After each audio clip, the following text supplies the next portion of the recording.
Well, let's return to our top story. And leaders of the G20 are gathered in Hamburg. And joining me now is Kevin Rudd, who, when Australian Prime Minister, helped to shape the G20 into the summit that it is today. Welcome to the programme. Thank you so much for making time for us today. Now, you said in a recent interview that the world is entering a dangerous phase. Now, what did you mean by that, and how might that influence what's happening at the G20 today? I think there are two levels of risk at present. One is at geopolitical risk level. We see, of course, what's unfolding on the Korean Peninsula with a new environment, with the testing for the first time of an ICBM. Secondly, in US-Russia relations, there's now an increasing incidence of Russian and US military aircraft having near misses or near incidents, either in the Baltic or across the Middle East. And then thirdly, uncertain trajectories now again from a different source of tension in the Middle East. And finally, at geoeconomics, we now have the deep pressures which now exist on the future of free trade. And if we end up in a trade war through tariff action and counter-tariff action, that tells bad news for growth and bad news for jobs. All right, now that's a long list that you've just given us, but we know that North Korea is the most immediate threat. There appear to be no policy solutions there, and division, of course, amongst the US, the Chinese, at the Security Council, at the United Nations. So what do you suggest, as a former leader, be done about it?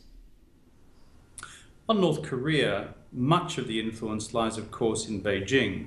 What can China do to cause the North Korean nuclear program to change course? Really, there are two things that the Chinese can do, which will cause Kim Jong-un's leadership to sit up and take notice. One is to turn off China as a source of international convertible currency for the regime to use on global markets to buy what they need. But the second is to turn off or to reduce the supply of oil, because without oil, the wheels of the economy grind to a halt and the wheels of the military do as well. That's what China can do, and that's where I think the diplomatic action between the US and China now lies. Right. Now, moving on to Russia, of course, President Trump has urged the country to cease its destabilizing activities, join the community of responsible nations. So what do you make of those comments on the eve of that very eagerly anticipated meeting between Trump and Putin?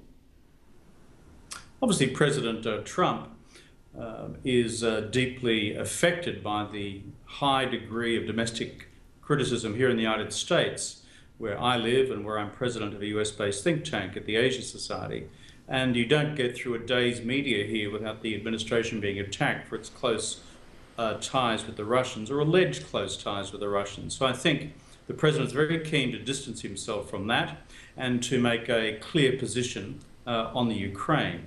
I think more broadly, however, he's also indicated he wants a new constructive partnership with President Putin on dealing with the end of ISIL in Syria and Iraq. And we'll see what the bilateral produces on both those questions. Now, as Australia's Prime Minister, though, you were influential in the shaping of the G20 group into the State Leaders Summit it is today. But what can the G20 achieve, if anything? Look, I think there's too much factional criticism these days about the G20. Let's just put a few things into context. It was formed as a crisis management tool at the time of the global financial crisis, when, frankly, we were staring into the abyss of a possible global depression and where financial markets were collapsing through the floor. The G20 enabled the global economy to turn around because 20 global leaders got together and said, we're going to do things differently. The other thing I'd say is this.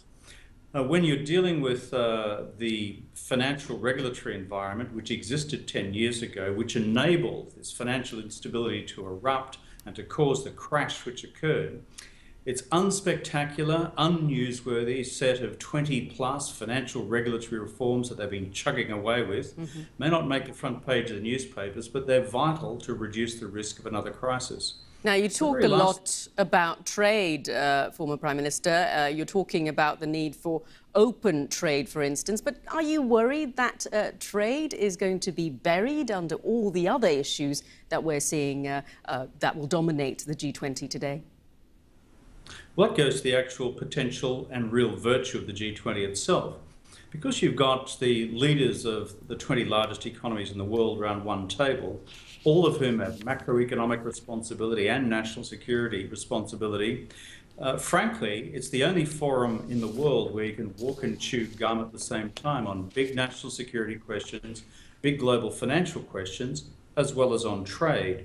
And I think the two big economic questions which leaders face is, are we going to allow the global economy to enter into a brand new world of protectionism or neo-protectionism? If they do that, then you're opening the door to low growth.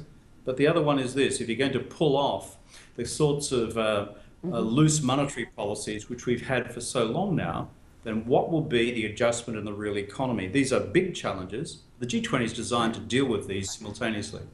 All right, thank you so much for joining us there. The former Australian Prime Minister there, Kevin Rudd, joining us from New York.